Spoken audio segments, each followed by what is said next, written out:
ڕاگەیاندنی حیزبی کۆمۆنیستی ئێران سەبارەت بە شەڕی دژە خەڵکی ئێران و ئیسرائیل. نەشەڕ نەهیوا بە هێزە جیهانیەکان، ڕێگای ڕزگاری لا گرەوی ناڕزایەتی، ئاگایی و کردەی جەماوەریدایە. یەکەم، بەرەبەیانی ڕۆژی پێنجشەممە 23 جۆزەردانی 1404 ئیسرائیل هێرشی کردە سەر ئێران.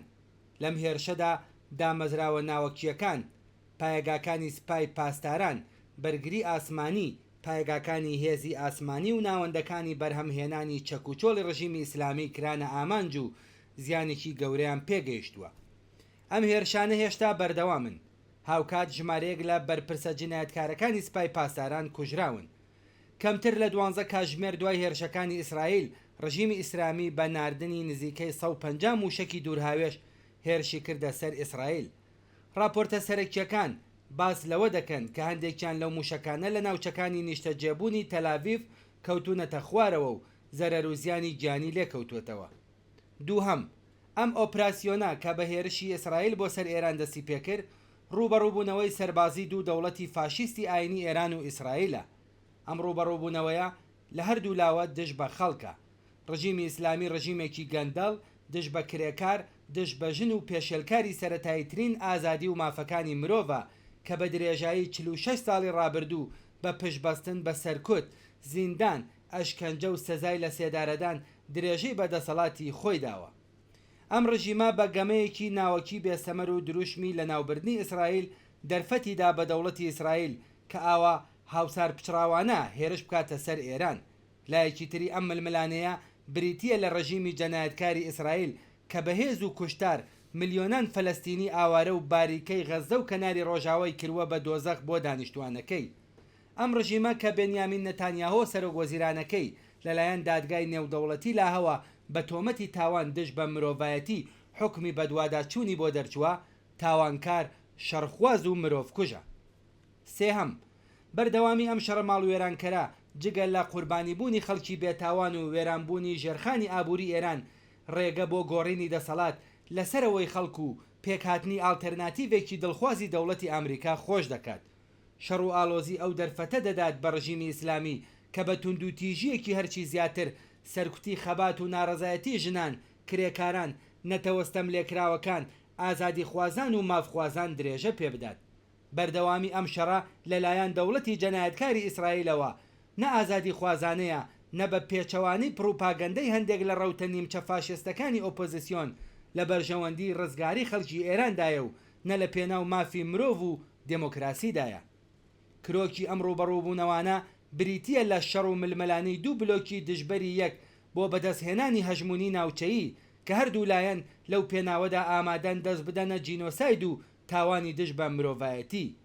بەردەوامی شەڕ زیانێکی گەورە دەگەێنێت بە کرێکاران، زەحمەتکێشان، ژنان، بەساڵاچوان، پراوێزنشینان، منداڵان، وەرزێران و زۆرینەیەکی کە بەدەست برسێتی، هەژاری، بێئاوی و بێبرقیەوە دەناڵێنن.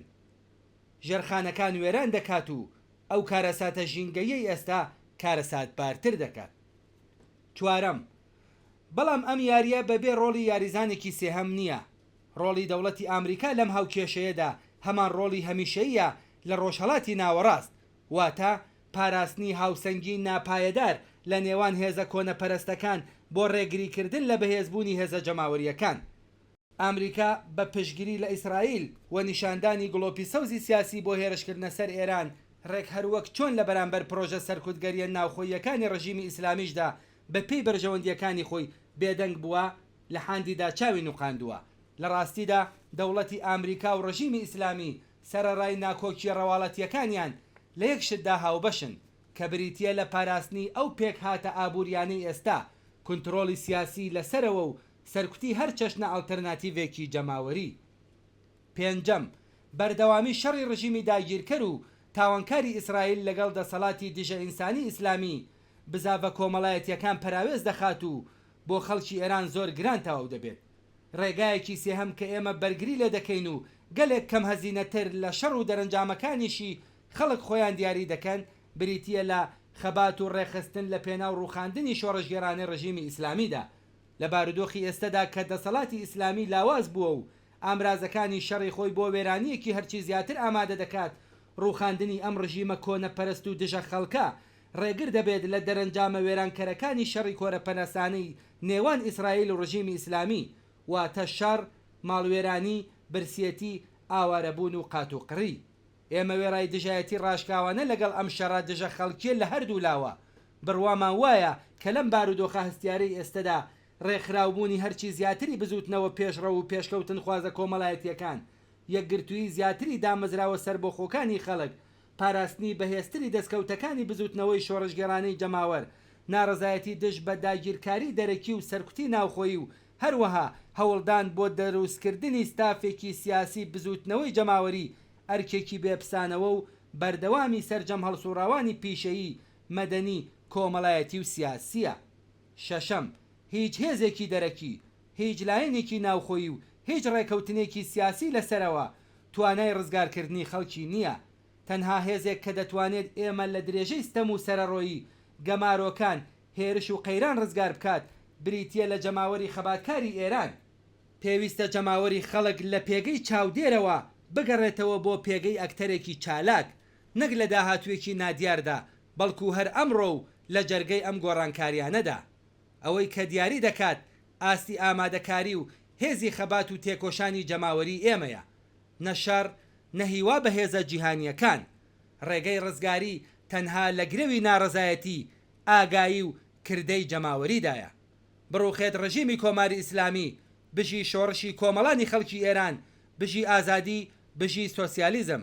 کۆمیتەی ناوەندی حیزبی کۆمۆنیستی ئێران 24 جۆزەردانی 1404 بەرامبەر لەگەڵ 14 ژوەنی 2025